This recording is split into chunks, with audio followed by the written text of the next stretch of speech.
Welcome to Why Did I Fail That Test? This video was developed after years of working with students one-on-one after they failed exams.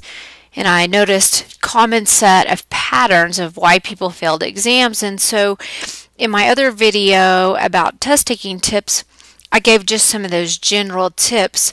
But the reality is, if you fail an exam, you usually have a problem with one particular part of test taking, maybe two, but it's usually one or two things. And if you can fix those particular things that are specific to you, then you can raise your test scores by 10 points easily and keep them that way. So that's why this video was created. I created Pocket Prof Nursing because I know how hard it is for students to get what they need from all teachers. We don't intend to replace your professors, but we hope to provide additional resources and different perspectives to help deepen your understanding of the material in your classes. Okay, so the process that I use with students is as follows. And if at all possible, have someone help you do this. It's really easy to ignore or dismiss your own mistakes. And so what I want you to do is to sit down with your exam and really analyze. And when I do this with students, I have them schedule 1 hour with me. And the first thing I ask them is, do you know what you did wrong on this exam?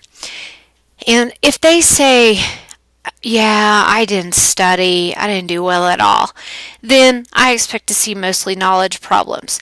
However, if they say, no, I have no idea, I studied hard, I thought I was prepared, I felt good after taking the exam, so I have no idea what happened, that's when we really sit down and use this process so we can try to figure out what it is, because I believe that you study. What I have found, though, is that oftentimes students don't study appropriately. Particularly, they don't study based on their learning styles. So if you find that might be your problem, then I would encourage you to watch the video on learning styles too. So first, ask yourself if you know what you did wrong on the exam. And then as soon as possible, make an appointment to look at your exam. The sooner you do this after taking the test, the better, because your memory is still clear as to what you were thinking on the exam.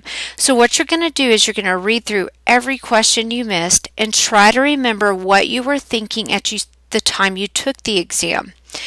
So things like, I knew that answer. I knew it was this one. So it's maybe you didn't finish reading that, or, well, I had it down to these two and then I picked the wrong one.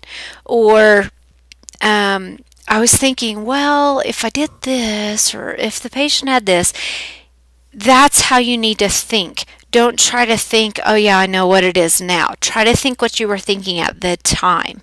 See why this is easier if someone does it with you.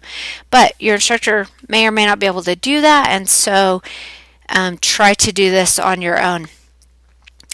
And then when you identify the test-taking mistakes that you're making, that I'll show you throughout the rest of this video, but when you identify that test-taking mistake, write it beside each question, because you're not going to make everyone the same. I expect on a 50-question exam to see 4 or 5 knowledge questions. And so some of them will be knowledge, some of them will be carelessness, or, oh man, I missed this one question, I didn't read it carefully, and then others may be down to 2.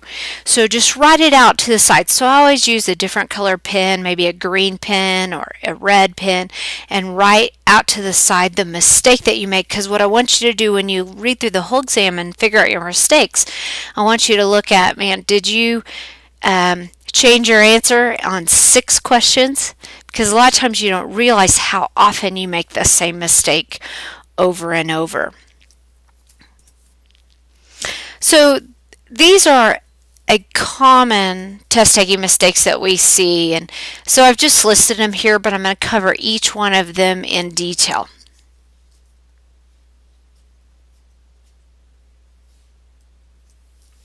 So knowledge. The real problem with knowledge is you just don't know the answer. And you know what? again, on a 50-point exam, 50-question exam, it's really only a real problem if you have more than 4 or 5 of these knowledge questions, because we don't expect you to remember everything. We don't expect you to get them all right. And so I'm not freaked out if you miss 4 to 5. If you miss more than that, then it is either because you didn't study well enough, and maybe you know it or maybe you didn't know that, or maybe you studied really hard and so it's really frustrating that you had these knowledge problems, but maybe it's that you're really not studying appropriately. So knowledge, again, you have to be very, very honest with yourself when you sit down and look at these test taking mistakes you might have made. Was it knowledge or was it something else? And so if they're all knowledge, then, and you studied as well as you thought you could have, then probably you need to change your studying by figuring out your learning style and then making your studying reflect that. So watch my video on learning style if this is your primary problem. Distractors. All nursing exams have distractor answers. These are really designed to make you say, oh man, I remember talking about that, but I just don't really remember what it is. Thus, it distracts you from the correct answer. Most of the time, a distractor problem is really a knowledge problem. So you really don't get caught by distractors if you know your material well. Occasionally, though, a distractor problem is a lack of confidence issue. So you know you're doing this problem if you picked an answer because you remember talking about it sometime in class, but you weren't completely sure what it was. So you said, gosh, I know we talked about that. That must be the answer. So these are kind of hard for you personally to identify, but in a good instructor, it'll be very easy to identify if you're getting caught by distractors. The solution, because this is oftentimes a knowledge problem, is knowledge. So you got to go back and study in a more appropriate way. However, if this is a frequent problem for you, it may help for you to cover up your answers. Read the question, circle keywords, and then write what you think the answer is or any information you remember about the subject. Then look at the answer choices. So what really happens when you do that is it focuses you to remember what you do know about the subject. So instead of getting caught by distractors, if you'll write what you know and then see if your answer is there, then you can mark off those distractors. And I'm going to give you an example of that on this next slide. So here's an example. The nurse is planning to administer furosemide or Lasix to a patient who is also taking digoxin. Which of the following should be checked before administration of the furosemide or Lasix? So, using the steps that I just taught you, you're going to circle the key words. So, that would be Lasix and digoxin, and then before administration of the Lasix. So circling keywords keep you very focused on what the question's really asking you. Now, handwrite what you know. And I've got some examples here. Okay, for Lasix, you know Lasix lowers potassium. You know that potassium has something to do with digoxin. Most people know that. You might remember that it increases the risk of dig toxicity. And then maybe, since it asks about Lasix, you know Lasix causes dehydration. So what you're doing is you're writing everything you can think about what this question is asking. So before you ever look at those answers, keeping yourself focused. So now the answers. Check the heart rate. Check the potassium level. Check for signs of bleeding. Check for level of consciousness. Okay, so right away you need to mark off signs of bleeding and level of consciousness. And really you need to mark off heart rate. So what happens, and this is a great example of distractors, what happens is you know that when you give digoxin, you must check the heart rate before you give it. But this question is not asking you about giving digoxin. Look at what you circled. You circled Lasix before giving Lasix. You didn't write anything in your notes about heart rate. You just wrote about potassium. So that directly lead you to the answer of potassium level. Reading into the question. This is also another very common mistake people say. The bad news about this problem is it really requires self-discipline. You have to recognize you're doing it and then stop yourself. So the problem, the way you know you're doing this is you hear yourself saying, well, or if the patient also had, but maybe they had this. Well, I remember when a patient I had this. Maybe this. So anytime you say those words, you are reading into the question. You are adding things that weren't in the question to begin with. And so now you're making the question something it wasn't even asking. So what you have to do, if this is a constant problem for you, is you have to stop yourself.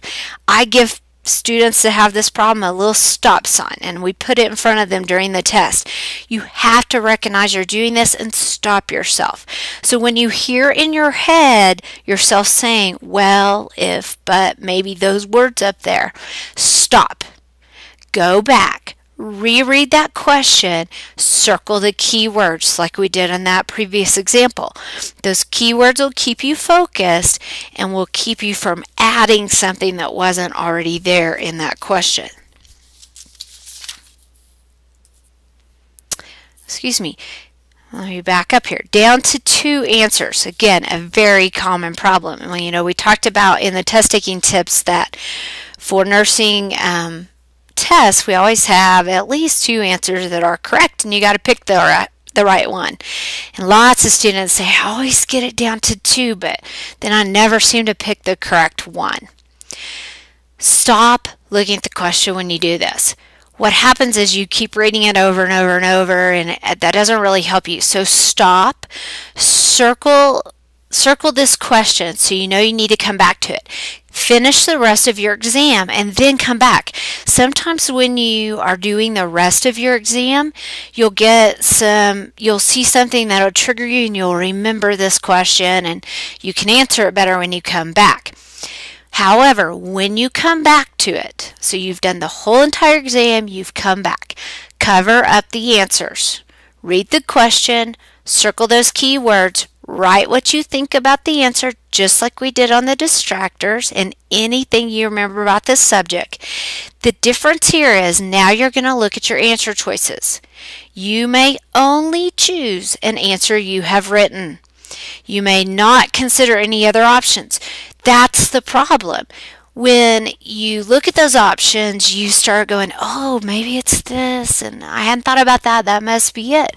And so you've got to not do that. You've already had your chance to read this question and consider everything once before. You cannot do that the second time around. And then if both of your written answers are one of the options, then you're going to think about which of the 2 of those is worse. So I'm going to give you an example of this. A 20-year-old athlete presents for a routine physical with a heart rate of 48 and a blood pressure of 118/82.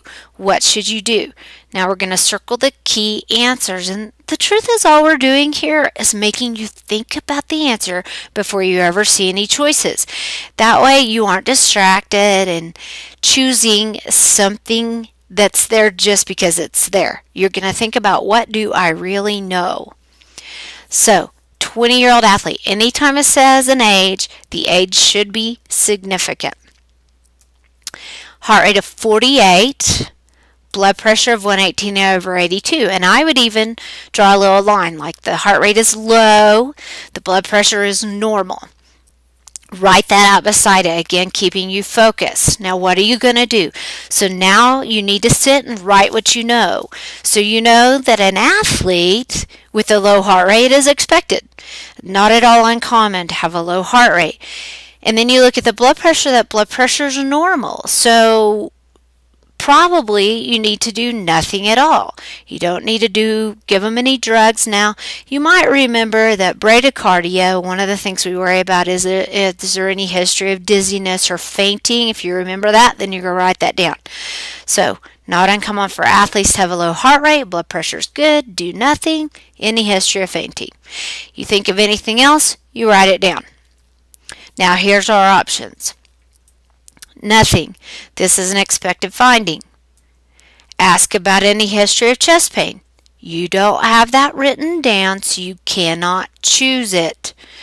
Obtain an EKG. Again, you don't have that written down. You cannot choose it. Mark it off. Prepare to give atropine. Again, you don't have that, so mark it off. That clearly leads you to the answer of nothing. This is an expected finding. Now, if one of your answers was also, one of your choices was also ask the patient about any history of fainting, then you have two choices there that you also had written down.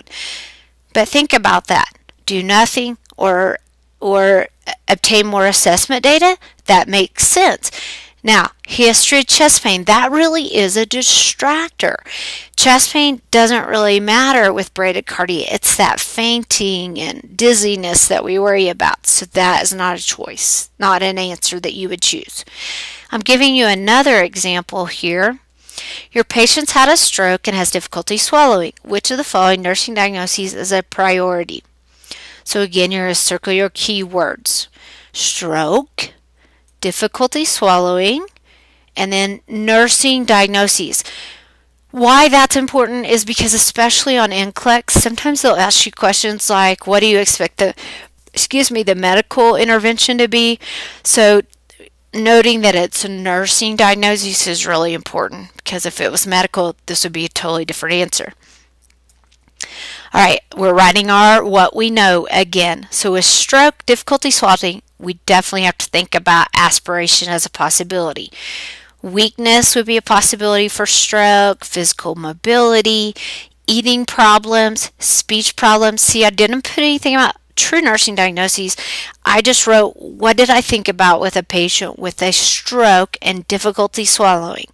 Those might be some issues, and really speech problems probably shouldn't be on there because it doesn't say anything about that, but that came to my head, so I write it down. Now we've got our options. Impaired physical mobility. That's one of the things we wrote, so we're keeping that as possibility. Impaired verbal communication. Kind of one we wrote. Speech, so we're keeping it. Risk for aspiration. We got to keep that. Perfusion, ineffective cerebral. You cannot now in your mind say, oh yeah, that's a possibility. That's what gets you into trouble to begin with. So you have to mark that answer out. You cannot choose it. But now we're down to 3 that are on our list. What are we supposed to do now? So now you apply that next rule of which of these is most dangerous, which of these is most harmful. So sometimes in a question, that's if you don't do it, what's most harmful? In this case, which of these specific things is most harmful? So impaired physical mobility, okay, yeah, that could be a fall thing, whatever. Impaired verbal communication, that's definitely not as risky as falling. Or the next one, risk for aspiration, choking, unable to breathe. So mark out impaired verbal communication. Then we get to impaired physical mobility versus aspiration. Of those two, which is the most dangerous? Risk for aspiration. So that gives you your answer. Don't you hate it? It always sounds so much easier when I'm explaining it.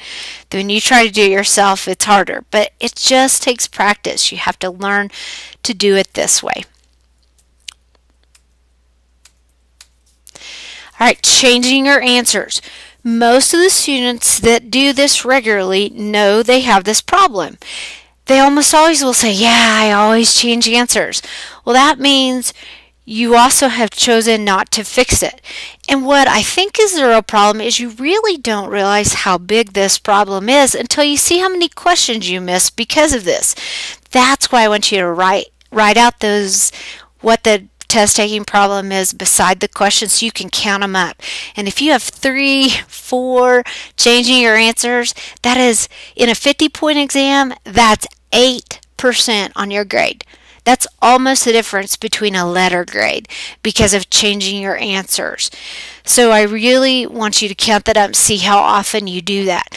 The solution is never change your answer. And I really mean never.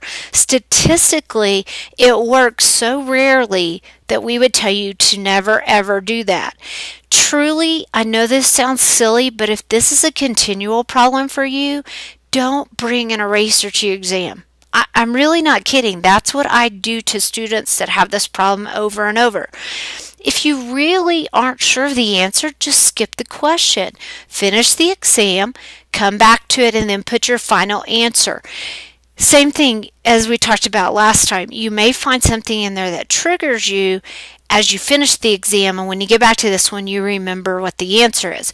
So what I really do for students that have this problem is I give them a little pink eraser, just like you see there, and I write on it, "Do not use." And I put it right in front of them for every exam as a reminder that this is their problem and they need to quit changing their answers.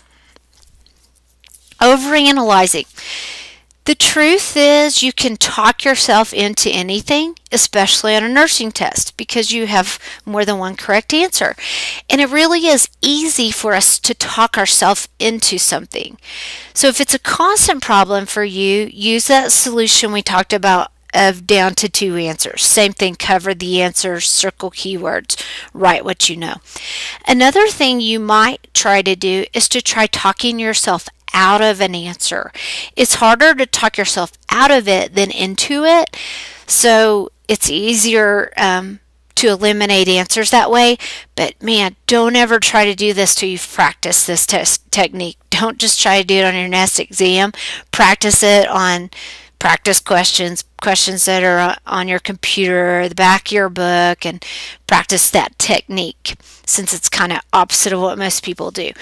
Another thing to remember is if you don't like all of the answer, all of it, you just like most of it, you can't pick it.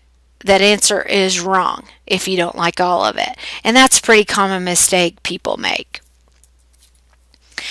I don't even know what that is. The problem with this is you give up too easily.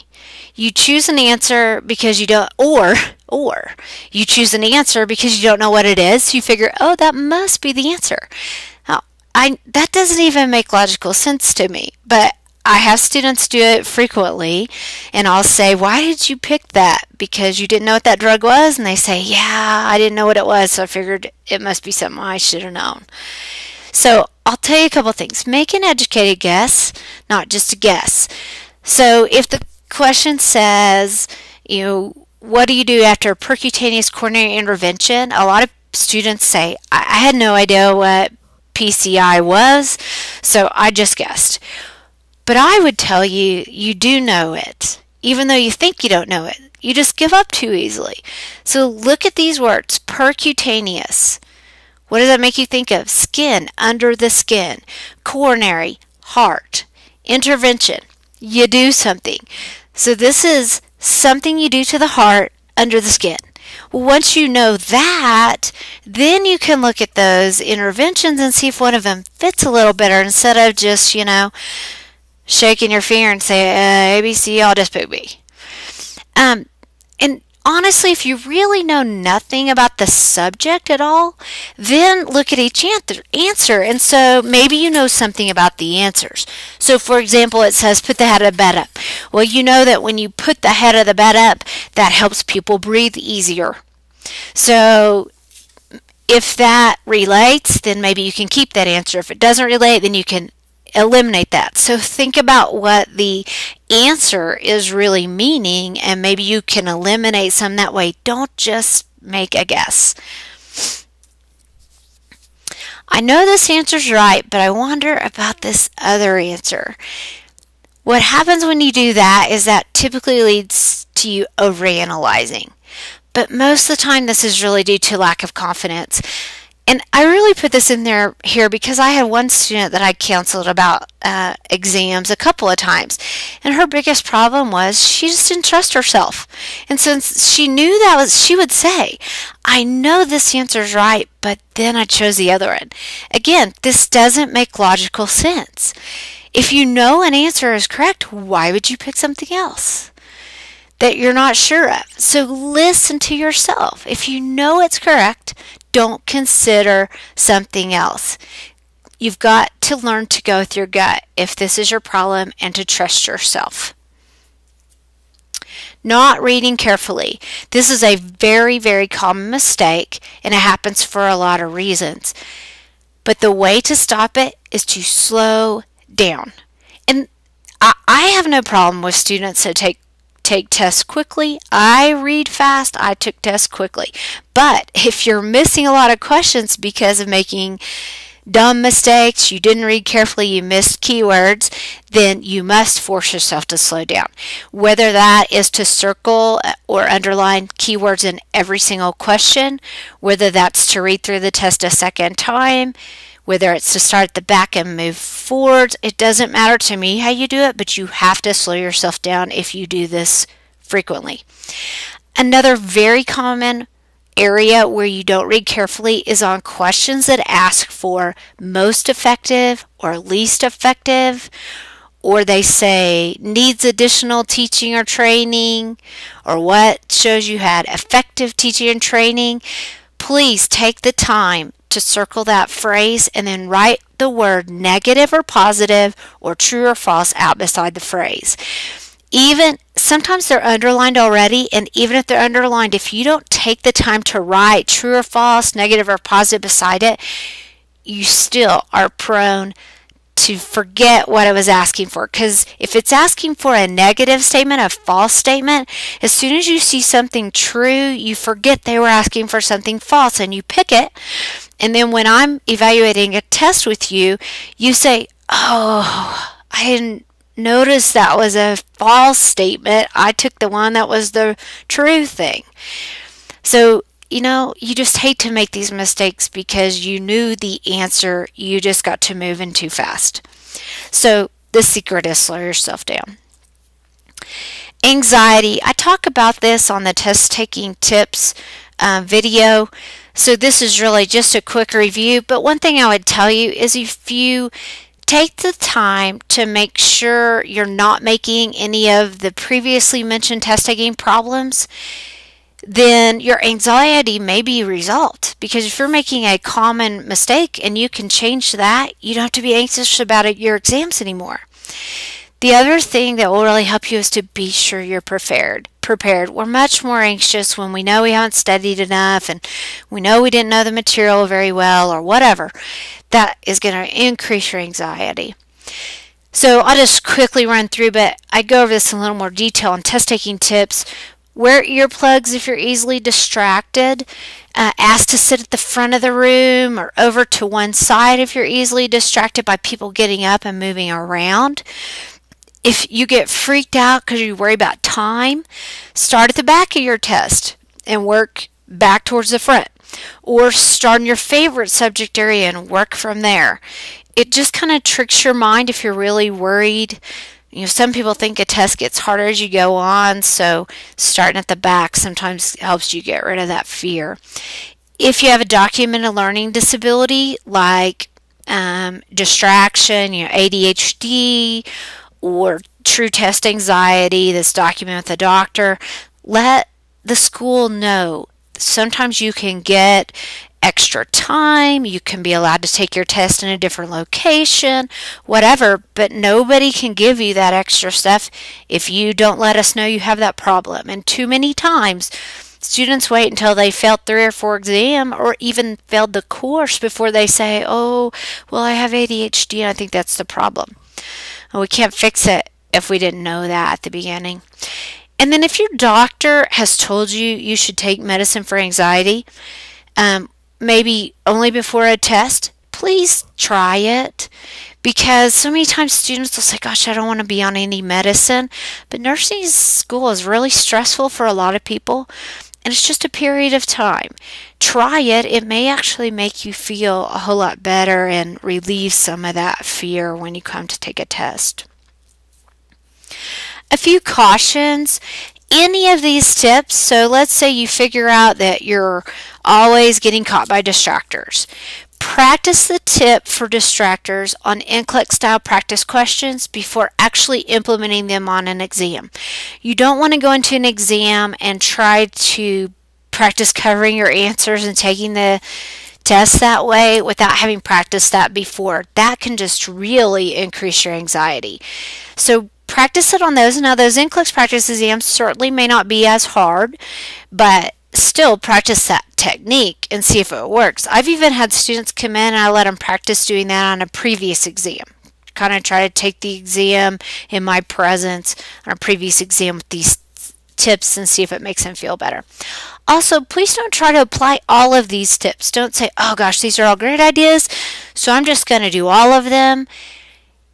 It defeats the purpose. Figure out what your primary test taking problem is and fix that.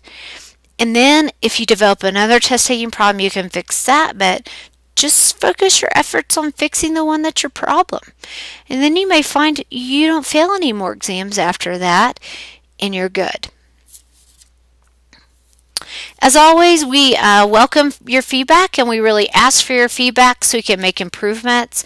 Let me know what subjects you want as a nursing student. I mean, I'm here to help you. I know things that students ask me frequently, but that's the kind of videos I want to create. So feel free to comment below. Feel free to ask questions. I'd love for you to rate our videos, share our videos, and then subscribe to our YouTube channel so you'll be the first to see new videos that are coming out. If you like this video, you also might like our test taking tips video and learning styles video that will be coming out, and then watch for more videos, hopefully on med-surg topics and even an app coming soon. Thanks for watching.